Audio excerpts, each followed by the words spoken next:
Nah, kemarin saya ada minta untuk tolong ada yang mengisi di si akad ya. Nah, sampai sekarang belum ada yang ngisi, nanti tolong sukarelawan aja lah kalau misalkan ini untuk mengisi ya, mengisikan sesuai dengan materi tiap perkuliahan kita kemarin. Nah, hari ini kita akan lanjutkan untuk metode VLF dari sisi teori maupun akuisisinya ya. Suara saya apakah terdengar jelas? Terdengar, Pak. Izin ya. Mohon maaf saya agak ini ya, kadang mau radang kayaknya, jadi suaranya nggak bisa keras-keras. Makanya nanti siang yang kuliah seismologi itu saya batalkan karena saya perlu untuk minum obat. Ini biasanya bikin tidur. Nah, variabel frekuensi mungkin ada yang pernah mendengar atau biasanya disebut dengan singkat teorinya VLF. Nah, metode VLF ini, kalau kemarin kita membahas metode georadar itu menggunakan sinyal radar ya dalam frekuensi radar. Nah, kalau VLF ini kita menggunakan gelombang EM dengan frekuensi 10 sampai 30 kHz ya. Tujuan utamanya adalah mengukur daya hantar listrik atau konduktivitas batuan dengan cara mengukur sifat-sifat daripada gelombang EM sekunder. Kalau yang kemarin metode VLF itu kita mengukur gelombang yang dipantulkan dari transmitter melalui receiver yang diterima oleh receiver. Nah, kalau yang metode VLF ini kita mengukur medan gelombang EM sekunder yang dihasilkan dari induksi arus eddy ya pada batuan-batuan konduktif yang disebabkan oleh gelombang radar ya, gelombang frekuensi rendah yang dipancarkan oleh pemancar. Nanti kita lihat pemancar itu seperti apa. Nah, jadi teorinya itu ada suatu transmitter ya, suatu transmitter. Transmitter ini memancarkan gelombang EM yang mana gelombang EM itu menginduksi batuan yang ada di bawah permukaan, ini batuannya. Suatu konduktor sehingga muncullah kalau misalkan kita suatu logam gitu ya atau suatu konduktor itu kemudian kita dekatkan pada suatu sumber gelombang EM itu kan akan muncul yang namanya arus eddy. Nah, arus eddy tersebut kemudian menimbulkan yang namanya gelombang EM sekunder, medan magnetik dan medan elektrik sekunder di sekitar batuan tersebut. Nah, yang garis putus ini adalah medan sekunder, gelombang EM sekunder. Ini nanti yang diterima oleh receiver. Jadi alat VLF itu di sini hanya menerima yang namanya medan EM, gelombang EM sekunder.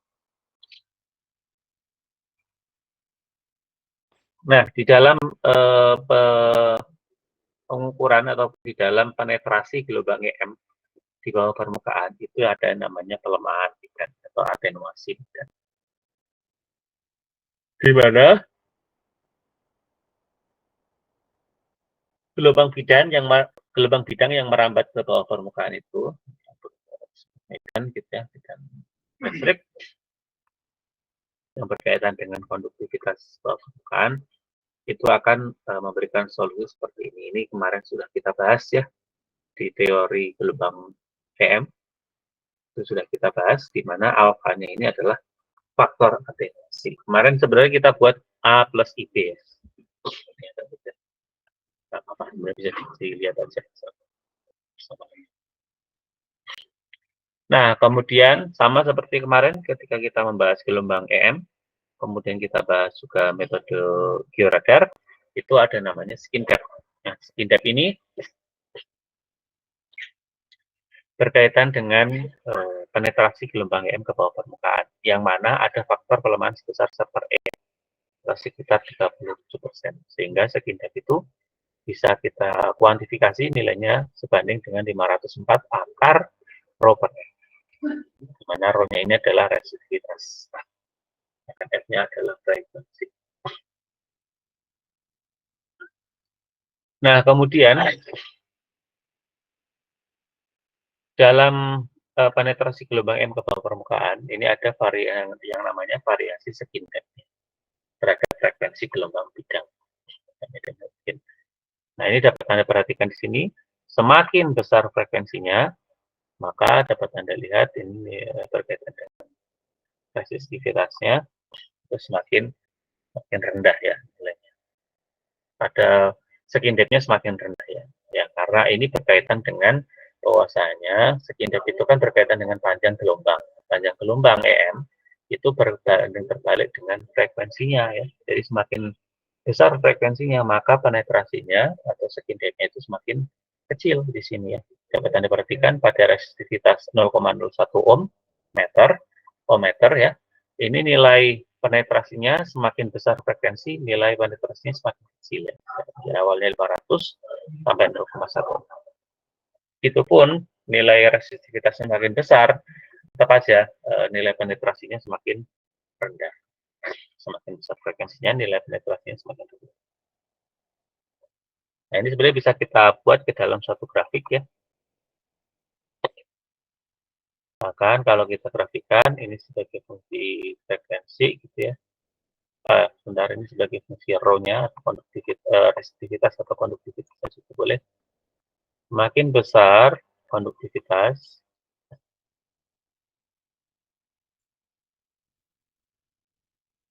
maka ininya akan linear.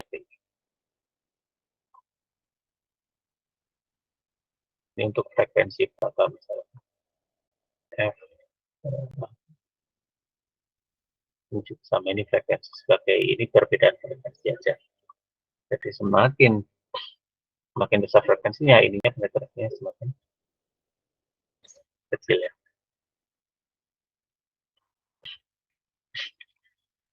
Semakin besar resistivitasnya, maka ininya semakin besar ya. Nilai segitiga semakin besar kalau resistivitasnya besar.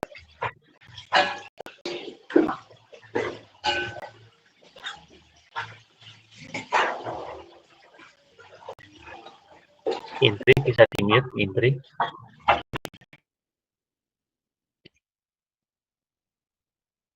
Maaf, Bapak.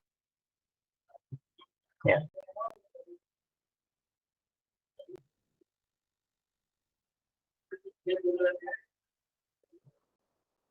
Oke, ini saya mau kembali ke slide-nya kembali. Nah, ini ya. Nah, kemudian di dalam metode VLF ini perlu diperhatikan yang namanya fase dan polarisasi elips. Dimana pada saat gelombang primer masuk ke dalam medium, gaya gerak listrik atau GGL ini akan, maaf ya, karena agak flu jadinya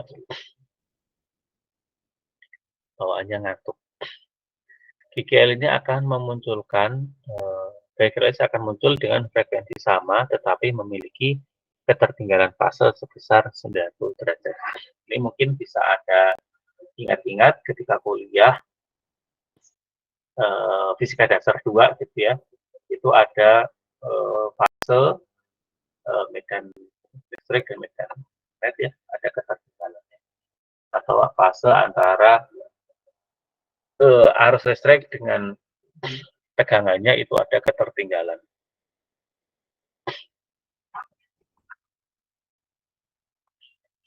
Nah, di metode VLF ini ada dikenal juga namanya tilt angle ya, tilt angle.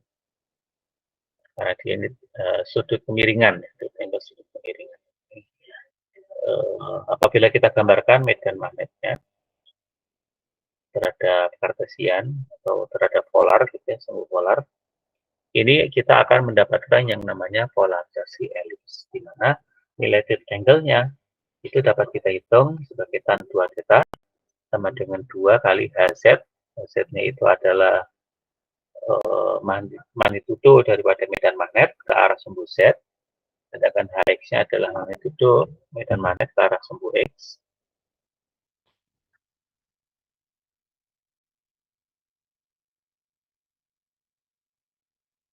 Kemudian dikalikan dengan cos P. Bagi dengan 1 minus Hz per Hx kuadrat. Sehingga kita bisa mendapatkan sudut tiltnya itu adalah setengah daripada arkes tangan daripada ini. Ini di maka theta itu adalah tangan N1 dari ini gitu ya, dibagi dengan 2. Ini masuk ke sini. Bagi dengan 2, kita bisa mendapatkan sudut tiltnya. Tiltnya itu kemiringannya.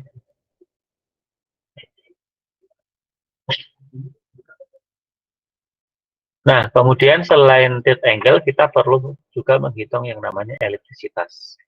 Elipsisitas ini adalah B per A, itu kalau kita jabarkan sama dengan Hz Hx sinus P, bagi dengan Hz eksponensial I theta sin theta, plus Hx cosinus theta. Nah, sehingga kalau kita sudah dapat itu, kita bisa menentukan hubungan antara medan listrik, medan magnet, dan resistivitas semu. Mana resistivitas semu atau rho aparen, ini A ya, A-nya itu adalah singkatan dari aparen, itu sama dengan seper mu omega dx per hy kuadrat. Dx-nya itu adalah medan listrik ke arah sumbu X, sedangkan hy adalah besarnya medan magnet ke arah sumbu Y.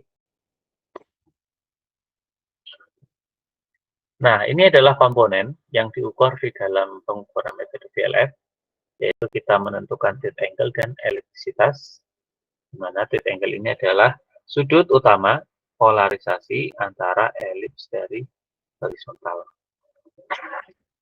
Nah,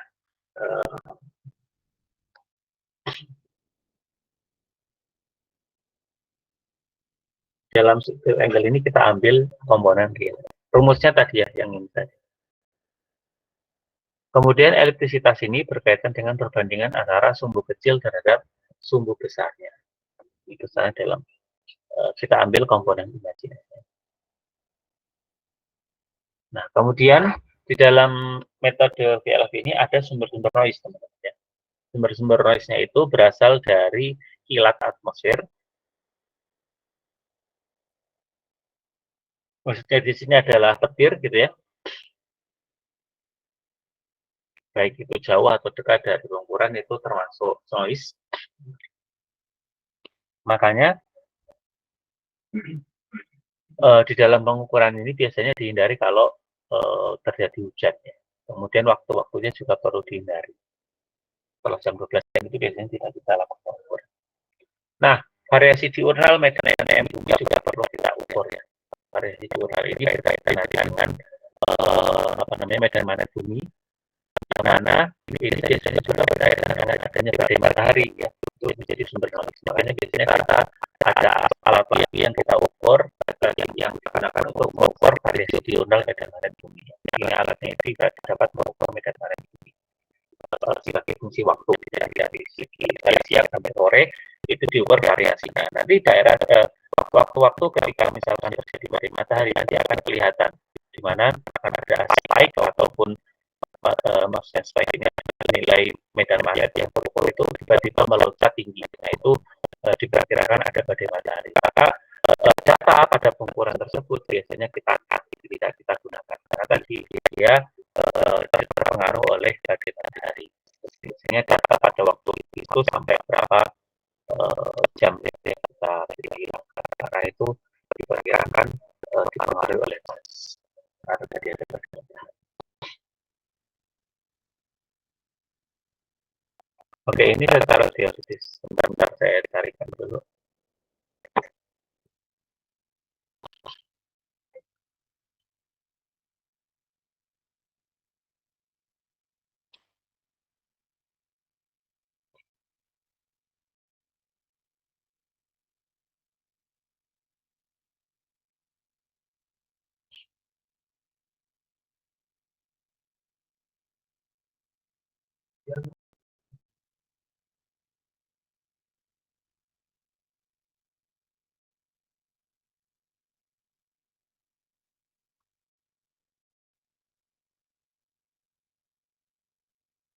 Nah, tadi saya sebutkan di dalam metode VLF ini ada pemancar.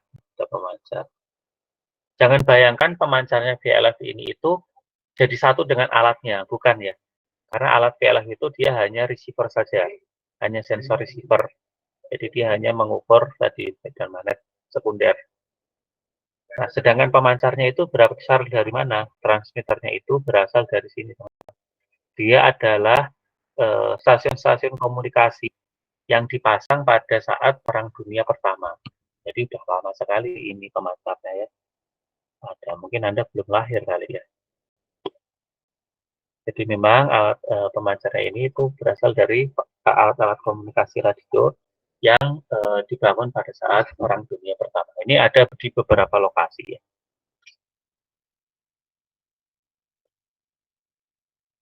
Nah, kenapa ini dua alasan pemakaian gelombang VLF? Yang pertama, ini mempunyai kemampuan untuk komunikasi global karena kelemahannya itu sangat kecil di dalam pandu gelombang bumi ionosfer ya.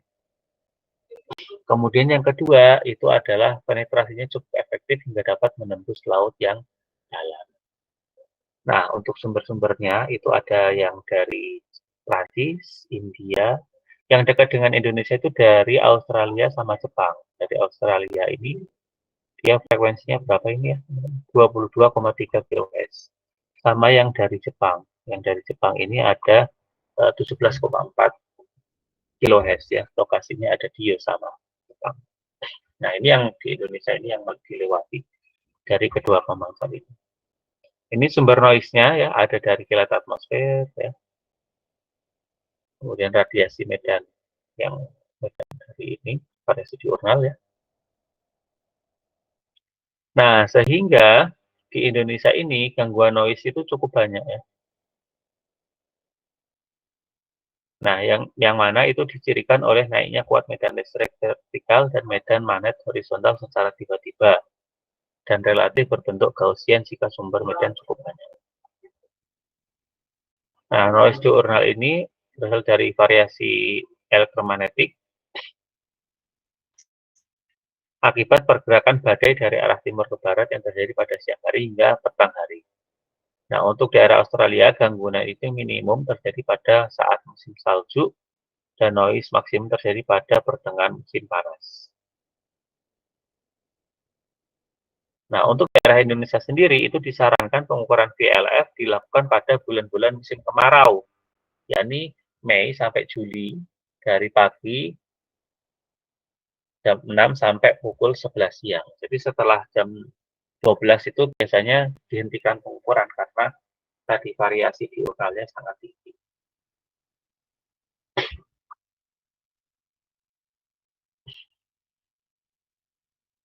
Nah, kemudian perambatan medan EM dari fase dan polarisasi elipsnya itu dapat kita hitung dengan menggunakan persamaan ini. Sehingga dalam pengukurannya itu ada yang namanya mode tilt angle dan juga nanti mode ini resistivity. Nah, ini kita bahas dulu ya. Bentar, saya pindah dulu presentasinya di bagian akuisisi.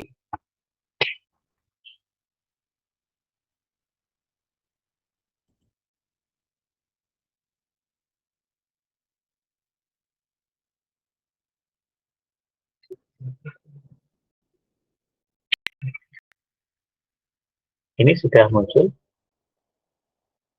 Sudah, Bapak. Nah, di bagian akuisisi ini nanti akan kita bahas terkait dengan desain survei dan pengambilan datanya. Karena tadi kita kan ada mode tilt angle dan mode resistivity ya. Jadi kita bahas ini.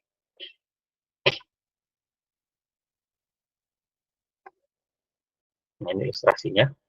Nah, mode tilt angle untuk kita membuat desain survei mode tilt angle ini tujuannya untuk mengetahui struktur konduktif dan kontak geologi seperti adanya zona alterasi maupun daik konduktif ya. Kemarin Anda sudah tahu ya cara mengukur daik dan strike ya di geologi ya. Dengan mengikuti eksekusi kemarin sudah diajarkan oleh Pak Bilal bagaimana mengukur strike dan dip ya. strike dan tilt. Nah, dalam mode ini arah strike target itu memiliki sudut 45 derajat terhadap lokasi pemancar ya. Jadi misalkan ini arah pemancarnya, kemudian strike-nya itu di sini membuat sudut 45 derajat, maka lintasan ukurnya itu kita buat tegak lurus terhadap membuat itu sudut 45 derajat terhadap strike-nya ya. Jadi di strike ini kita potong lintasan ukurnya itu tegak lurus menjadi sudut 45 derajat.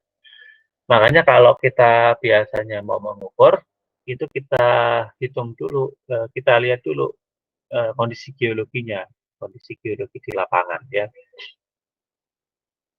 Bisa diadakan survei geologi dulu sebelum kita membuat lintasan pengukuran. Kita hitung strike-nya arah 45 derajat itu kemana arahnya, nah itu adalah lintasannya, kita buat lintasan.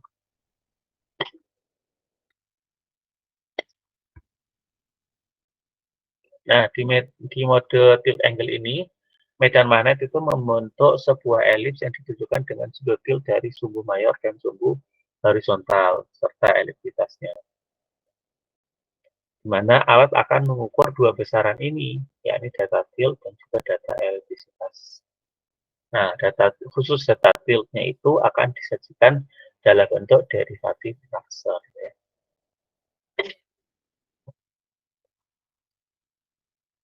Nah, kemudian mode yang kedua itu adalah mode resistivitas. Ini digunakan untuk mengetahui daya resistif dan sisi lain untuk membatasi satuan geologi melalui pemetaan tahanan jenisnya. Nah, metode ini sangat baik jika arah pemancar itu tegak lurus terhadap strike. Jadi perlu Anda ketahui nanti adalah sebelum mengukur lintasan arah daripada pemancarnya. Kalau misalkan arah pemancar itu tegak lurus terhadap strike,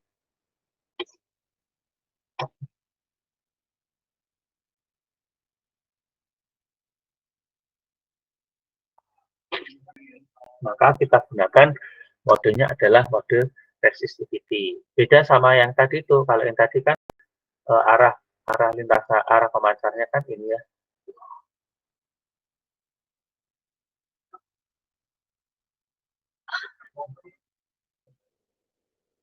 Arah pemancarnya itu memiliki sudut 45 derajat terhadap strike-nya. Nah, itu kita gunakan mode tilt dengan lintasannya tegak lurus terhadap sejajar dengan arah pemancar. Nah, kalau yang metode resistivity ini, arah pemancarnya itu sejajar dengan arah strike, maka lintasannya kita buat tegak lurus terhadap arah pemancar. Jadi kita gunakan mode resistivity. Nah, pada mode resistivity, ini alat akan mengukur besar tahanan jenis medium dan juga besar sudut fase. Nah, untuk anomalinya atau benda penyebab anomali itu akan berada secara kasar berada pada di bawah puncak anomali tahanan jenis. Nah, apabila harga fase itu lebih besar dari 45 derajat, maka tahanan jenis semakin dalam semakin kecil. Sebaliknya, kalau harga fasenya itu kurang dari 45 derajat, tahanan jenis semakin dalam semakin besar. Nah, ini perlu Anda perhatikan. Nah, untuk cara pengambilan datanya itu ada beberapa peralatan yang perlu dibawa. Ada alatnya, VFM ini jenisnya ya. Kemudian 6 buah baterai untuk cadangan dayanya. Kemudian peta lapangan atau topografi ataupun kalau sudah punya desain pengukurannya juga perlu dibawa. Roll meter plastik, kemudian satu set teodolit, kemudian kompas geologi, loop geologi, palu geologi, serta GPS. Masing-masing memiliki kegunaan masing-masing. Kompas tentu saja untuk menentukan arah pengukuran. Biasanya arahnya itu kita ukur, kita menghadap alatnya itu kita bawa menghadap ke arah utara. Loop geologi, misalkan di lokasi kita mendapatkan singkapan ya, itu bisa kita ambil, kemudian kita bisa hitung arah strike-nya, kemudian kita bisa perhatikan jenis daripada batuannya. Palu geologi bisa kita gunakan untuk memukul batu ya, untuk mendapatkan sampel yang lebih fresh. Nah, bisa diajarkan oleh Pak Bilang juga dan asistennya.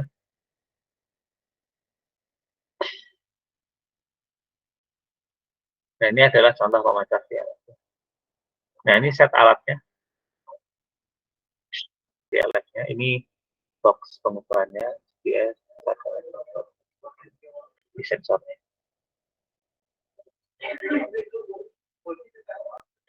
Nah, untuk pengambilan lokasi itu kita perlu mengambil lokasi yang bebas dari medan elektromagnetik yang berasal misalkan dari jaringan listrik. Jadi kalau misalkan kita mengukur gas sutet itu bisa menghasilkan medan elektromagnetik, maka kita hindari. Kemudian misalkan ada pipa besi, apa namanya, pipa jaringan PDAM ya, biasanya kan itu gede-gede gitu ya. Nah itu juga bisa menghasilkan medan elektromagnetik, maka kita hindari, kita agak jauh. Kemudian benda-benda konduktif, makanya kalau pas pengukuran itu kita tidak membawa apa namanya gesper yang dari besi, nggak kita bawa HP, itu kita jauhkan ya. HP juga kita jauhkan. Itu untuk menghindari itu kontak magnetik, elektromagnetik. Kemudian kita usahakan untuk menghindari undulasi ya, karena efek topografi yang memberikan sumbangan medan. Ya, undulasi topografi itu juga kita hindari, takutnya undulasi topografi itu misalkan gini, ini daerah sini tuh tinggi, yang di sini rendah. Nah, kita mengukur di daerah yang rendah ini kita hindari dekat dengan tebing itu, karena takutnya tebingnya itu mengandung batuan dengan konduktivitas yang cukup tinggi, sehingga apa namanya akan mengalami undulasi medan magnet di titik pengukuran yang ada di bawahnya. Nah, ini untuk pengukurannya sudah ya. Nah, lintasannya kita ikuti aturannya. Jarak antar lintasan dapat diambil cukup bebas sekitar 20 sampai 20 meter. Jadi kalau misalkan kita membuat lintasan, beberapa lintasan gitu ya, misalkan di lintasannya, nah ini jaraknya itu sekitar 20 sampai 50 meter. Sedangkan jarak antar stasiun itu biasanya 10 sampai 20 meter. Sebentar, maksudnya ini panjang lintasannya ya kayaknya. 20 sampai 50 meter ini adalah panjang lintasan, jaraknya adalah 10 sampai 20 meter. Adapun untuk mode resistivity jarak antar elektroda mengikuti panjang kabel yang tersedia. Nah, pada saat pengukuran, arah operator selalu sama menghadap arah tertentu di seluruh lintasan. Jadi sepanjang lintasan ini, arah operator itu harus sama menghadapnya. Nah, biasanya menghadap ke utara. Ini juga ketika di titik ini harus menghadap ke arah yang sama. Nanti di sini juga sama, harus menghadap ke arah yang sama. Makanya di situ kita memerlukan kompas ya.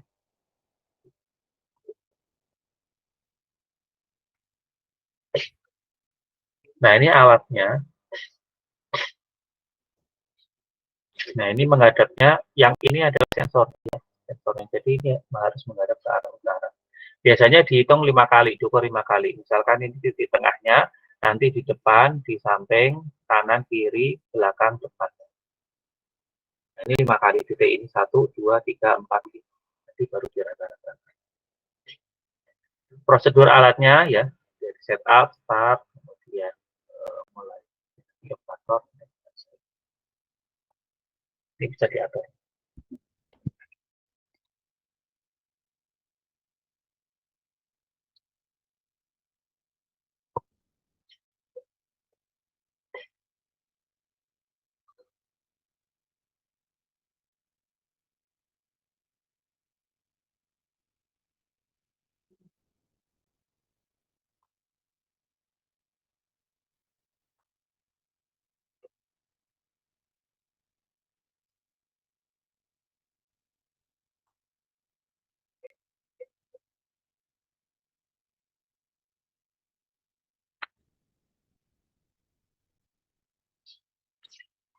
Oke, sampai sini ada pertanyaan, teman-teman?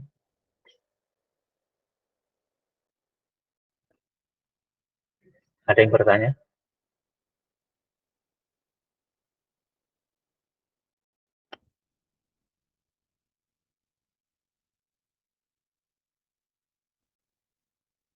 Ya kan?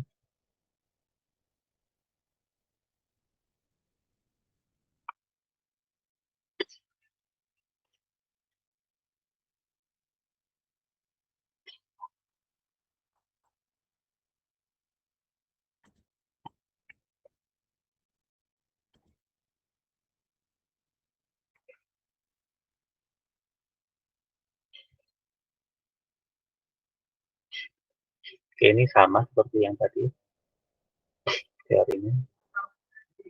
Nah, ini lebih rinci mengukur konduktilitas kepekaan arah gas kalau contohnya ini diagram alirnya ya, diagram alir pengukuran sampai pengolahan datanya dan interpretasi yang selesai nanti bisa dibahas dibaca ya. Mode tilt angle ini lebih spesifik desain surveinya, ini alatnya. Nah, secara umum cara akuisisinya ini log sheet-nya, ada jarak, field, ellipse, vertikal, horizontal, noise, kompas, dan sebagainya. Ini cara pengolahan datanya. Nah, ini nanti saya share, jadi nanti untuk setelah UTS nanti Anda akan untuk mengolah data PLF, nanti akan saya share. Oke, nanti silakan untuk ikutin. Baik, sampai sini ada pertanyaan, kalau ada silakan.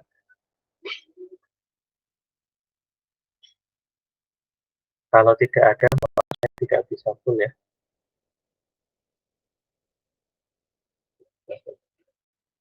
Ini saya presentasi dulu aja. Ayu Putria ada nggak Ayu? Putria Wulandari? Fatia Lulu? Fatia Lulu? Bintang Yesenia? Hadir, Pak. Fauzan Ahmad? Hadir, Pak. Elizabeth? Hadir, Pak. Cindy Panjaitan? Hadir, Pak.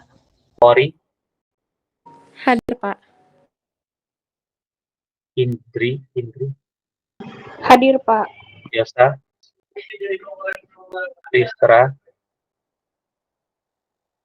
Listra Yemima? Syahrul?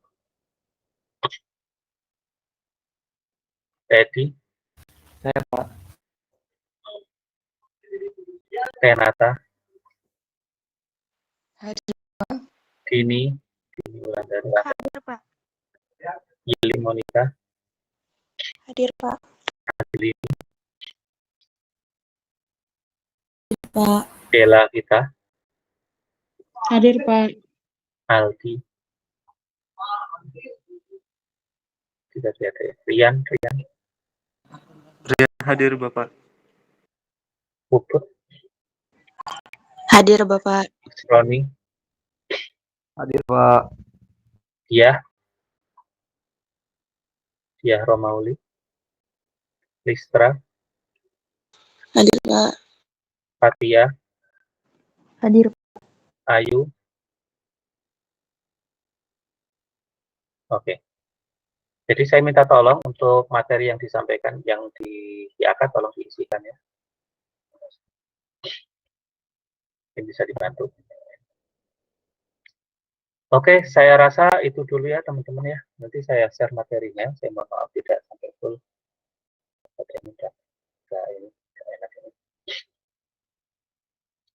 Terima kasih atas waktunya. Semoga bermanfaat. Jangan lupa kita minggu depan masih ada satu pertemuan lagi ya. Untuk UTS-nya itu sampai metode PLF.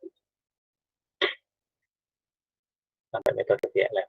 Silakan dipelajari dari teori medan elektromagnetik, kemudian metode GPR ya, dari proses akuisisinya, teorinya, akuisisinya, kemudian interpretasinya, dan juga untuk metode PLF dari teori, akuisisi, sampai interpretasi. Dengan demikian saya akhiri. Selamat siang. Assalamualaikum warahmatullahi wabarakatuh. Waalaikumsalam warahmatullahi wabarakatuh.